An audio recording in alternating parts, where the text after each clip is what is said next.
దూతకి ఇవ్వబడిన బాధ్యత. నీవు వెళ్ళి యేసయ్య కొరకు రాయి పొరలిసినక్కర్లా. ఆయన దేహం అక్షయ దేహం. నువ్వు రాయి తీసినా తీగిపోయినా బయటికి రాగలరు. కానీ దూత నువ్వు వెళ్ళి రాయి తీసి ఖాళీ సమాధిని స్త్రీలకి శిష్యులకి చూపించడా. ఇది నీ పని. ప్రభువుకి నీవు పరిచయక్కర్లా.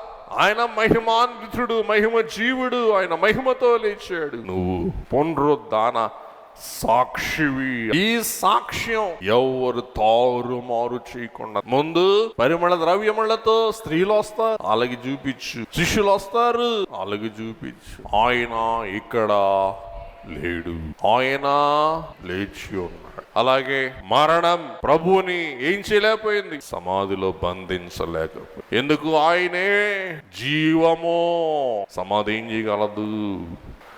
ఎంత చక్కగా చెప్తుందండి దూత గారు.